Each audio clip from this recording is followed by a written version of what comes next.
Assalamualaikum warahmatullahi wabarakatuh. Apa kabar semuanya? Semoga dalam keadaan sehat. Alhamdulillah pada hari ini podcast pertama dari Bincang Santai tentang Hukum. Saya kedatangan sahabat saya yang juga berprofesi sebagai notaris, yaitu Bu Lis Ambarsari Amir. Assalamualaikum Ibu. Waalaikumsalam warahmatullahi Apa wabarakatuh. kabar? Baik, mohon maaf lahir batin ya. Sama-sama Masih Bu. bulan Syawal.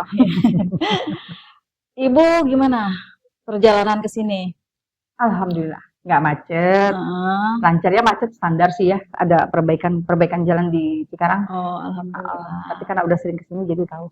Oke, alhamdulillah. Enak tempatnya. Alhamdulillah, Bu. Jadi karena Iya nih. hari ini Ibu udah datang sini, maka Ibu kita todong pertanyaan-pertanyaan, Ngobrol-ngobrol aja ya. ngobrol-ngobrol yang kaitannya dengan dunia kenotariatan, Bu. Jadi biar masyarakat di luar sana juga paham apa notaris itu tugasnya apa aja gitu, Bu. Jadi yang akan saya tanyakan mungkin apa sih sebenarnya beda dari perbedaan notaris sama PPAT, Ibu, itu aja sih, Bu. Kalau perbedaannya sebenarnya sama-sama pejabat hukum. Mm-mm. Sama-sama membuat akte otentik. Mm-mm. Cuman dibedakan dalam hal kalau notaris itu kan membuat akte seperti akte pendirian PT, Mm-mm. perjanjian kesepakatan, Mm-mm. kerjasama, atau hal-hal yang berkaitan dengan sifatnya tidak memproses memindahkan balik nama atau hal-hal yang memindah tangankan. Mm-mm. Tapi kalau untuk PPAT itu kan jelas ya tertulis di situ kan pejabat membuat akte tanah. Mm-mm. Sama-sama pejabat hukum, cuman dalam beda konteksnya melegalisasikan Mm-mm. akte yang berbentuk seperti kayak jual beli, hibah, sama peralihan hak atau pelepasan hak yang seperti itu gitu loh. Tapi sama-sama tujuannya sama adalah melegalisasikan sesuatu yang telah disepakati oleh para pihak. Oh, baik. Biasanya nih Bu, ada juga pertanyaan yang memang mungkin sering muncul gitu di kalangan masyarakat yang memang belum paham kaitannya terkait jual beli tanah atau mungkin jual beli rumah, Bu. Sebenarnya untuk kita tahu itu sebenarnya tanah bebas dari sengketa, apa sih yang harus ada, Bu? Ya proses pertama standar ya, kita tidak bisa bilang itu tanah aman, tapi kita hanya bisa mengecek lewat sertifikatnya. Karena sertifikat itu adalah bukti kepemilikan. Jadi dari bukti kepemilikan itu kita cek ke Badan Pertanahan Nasional, di situ apakah clear. Clear artinya bersih, tidak ada gugatan dari PT UN, tidak ada gugatan pemblokiran dari ahli waris, atau hal-hal lain yang misalnya sedang dijaminkan di mana gitu kan. Nah, seperti itu aja sih. Jadi pernyataan kalau untuk dibilang aman, kita tidak bisa bilang aman. Tapi kalau untuk clear dalam arti sertifikat itu tanah tersebut memang tidak sedang dalam gugatan apapun. Oh, jadi harus punya bukti juga ya, Bu? Ya, paling Kepemilikan pastikan tersebut. setiap tanah ada bukti kepemilikannya Iya. ya, yaitu sertifikat ya. Iya. Kalau girik kan belum ya, belum. Maksudnya bukti kepemilikan tapi dulu mungkin masyarakat dulu kan masih hanya dengan girik aja sudah aman, sudah merasa itu punya dia. Tapi seiring dengan perjalanan waktu, peraturan-peraturan juga makin lebih bagus, lebih dirapikan. Jadi sertifikat girik itu sebenarnya bukan sertifikat, jadi surat girik itu ditingkatkan haknya menjadi bisa SHGB, bisa SHM, bisa hak pakai. Oh, begitu, baik Ibu. Jadi kalau ini Bu, kalau kaitannya biasanya kan seluruh camat itu merupakan juga notaris dan PPAT, itu bagaimana itu, Bu? Camat itu bukan notaris, Oh, camat tapi bukan notaris. PPAT. Oh, Karena PPAT. kenapa? Karena kan banyak tanah-tanah di daerah-daerah kecil, memang PPAT-nya belum masuk tuh. Izin SK-nya belum ada masuk ke daerah-daerah yang kepencil banget. Nah, disitulah mungkin diperbantukan camat sebagai pejabat pembuat akte tanah juga. Oh, jadi camat itu bisa jadi PPAT juga, Ya, tapi bukan notaris. bukan notaris. Oh, tapi Hanya produk sebagai- hukumnya gimana, Bu? Produk hukumnya terkait Sepanjang di sana memang belum ada PPAT atau belum ada PPAT yang ditempatkan, nah camat itu boleh menggantikan sebagai PPAT. Tapi sepanjang daerah itu belum ada ya, gitu. Jadi hanya sebagai membantu mempercepat proses pembuatan sertifikat.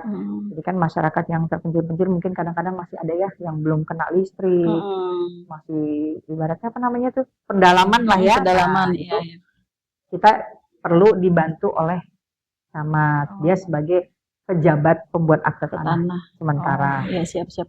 Terus bagaimana Bu, kalau keberlakuan hukum jika masyarakat melakukan kredit motor, mobil, rumah, ataupun mungkin perlu notaris itu gimana? Kalau itu sepanjang kembali ke kesepakatan dari pihak leasingnya. Biasanya kan kalau untuk beli cash kan nggak perlu ya. Paling tidak, kalau untuk mau beli leasing kan perlu ada legalisasi. Nah, legalisasinya mungkin supaya biasanya biar lebih kuat dilegalisasi oleh notaris, tapi hanya sebatas itu. Tidak sebatas lebih jauh lagi ya tentang debiturnya, krediturnya, tidak. Jadi hanya sebatas melegalisasikan kesepakatan yang terjadi antara pihak leasing dan pihak pengambil melegalisasi perjanjiannya mungkin. Iya. Oh, oke, baik. Jadi gini Bu, terus gimana caranya kalau orang mau jadi notaris tuh Bu atau PPAT? Apa tahapan-tahapannya yang diambil kah? Untuk adik-adik kita yang masih mahasiswa mungkin bercita-cita sebagai notaris, Ibu. Amin. Jadi notaris, jadi apapun semua mulia ya, sama dengan jadi ahli hukum yang lainnya lah, gitu kan. Sama pasti jenjangnya S1 dulu, dari sarjana hukum, baru mengambil dulu belum ada tuh yang namanya magister kenotariatan, hanya kandidat notaris CN. Oh, CN. Jadi notaris itu adalah pendidikan, tidak sebagai kuliah ke jenjang S2. Tapi di tahun 2000-an lah ya, sekitar tahun segitu, akhirnya diberlakukan adalah notaris itu adalah pendidikan yang menjadi jenjang S2, sarjana magister kenotariatan. Oh, gitu. Jadi harus tetap mengambil bidangnya hukum dulu. Dari hukum baru mengambil kuliah bidang S2-nya kenotariatan. Setelah lulus udah jadi notaris atau harus mengikuti jenjang selanjutnya? Masih ikut ujian sama ya, mungkin ujian kode etik untuk mengikuti, untuk memulai suatu supaya bisa mendapatkan izin, mungkin ikut ujian kode etik notaris. Setelah ujian kode etik notaris baru menentukan penempatan. Penempatan itu kan kita menentukannya di Kumham, di Kementerian Kehakiman. Di situ bisa melihat kuota yang kosong. Mungkin daerah-daerah yang kan karena notaris itu tidak bisa langsung ke kota besar. Oh, dibuang dulu ke terkecil. Bukan dibuang ya. Oh, dibuang. Dibuang. Dialokasikan. Mungkin sebenarnya kalau mau diambil baiknya ya membangun kota-kota kecil ya, dengan mungkin mereka juga perlu notaris gitu. Kalau semua di kota besar, siapa yang mau bikinin aktenya kalau mereka harus ke kota besar gitu kan? Ya, jadi di kota-kota kecil itu ditempatkanlah notaris-notaris untuk pertama kali ya. Kalau mereka mau pindah silakan, mereka mau tetap di situ pun nggak ada masalah. Untuk batas usia Bu, adakah batas usia minimal untuk jadi notaris atau batas maksimal jadi notaris itu usia berapa? Kalau batas minimal sih nggak ada, siapapun beda. Saya punya teman 2 tahun lagi pensiun jadi notaris. Jadi begitu dia lulus, terus dia ambil ujian kode etik, setelah lulus dilantik menjadi notaris, 2 tahun kemudian pensiun. Oh, jadi cuma 2 tahun jadi notaris? Oh ya Allah. Artinya yang diperlukan semangat ya. Semangat bisa membagi ilmu, semangat bisa berbagi kebaikan sesuai dengan ilmunya. Jadi kalau masalah bicara umur mungkin kita juga akan mikir, nggak usah sekolah lagi lah, udah tua, ngapain ya kan. Tapi kalau saya lihat kebetulan sih udah almarhum ya, si beliau itu cukup semangat dengan usia berapa Bu? Berarti di tahap usia berapa pensiun? Dulu itu kan notaris pensiun dulu, notaris itu pensiun 65. Jadi dia ngambil itu kan umurnya udah 62 ya, 61, 62 gitu pada saat dia jadi notaris, 2 tahun kemudian pensiun. Kalau sekarang kan 70 ya. Baik, ada Ibu. masa pensiunnya. Ibu ada tips dan trips kah?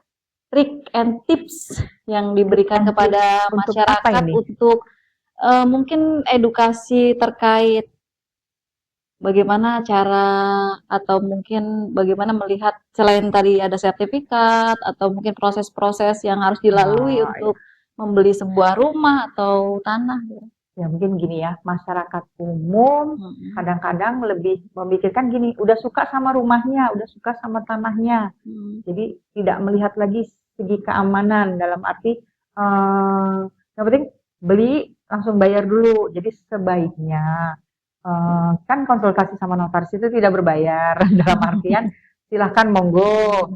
Kita mungkin punya teman atau punya saudara yang mungkin bisa dikonsultasikan dulu apakah rumah itu sudah bisa dibayar dulu atau memang masih harus menunggu sampai clear sertifikatnya. Jadi sebaiknya sih lebih ke arah jangan ragu, jangan malu, jangan sungkan untuk berkonsultasi apapun, baik itu tentang jual beli atau mungkin mau bikin badan usaha seperti PT, CV gitu kan, atau mau membuat perjanjian kerjasama kadang-kadang dengan teman kita tidak perlu pakai surat ya.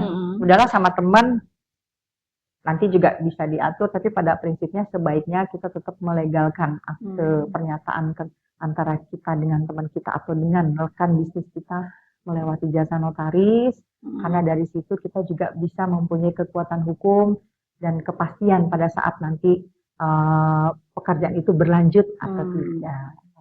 Terima kasih Ibu. Semoga bermanfaat informasi yang telah diberikan. Terima kasih kembali. Ya.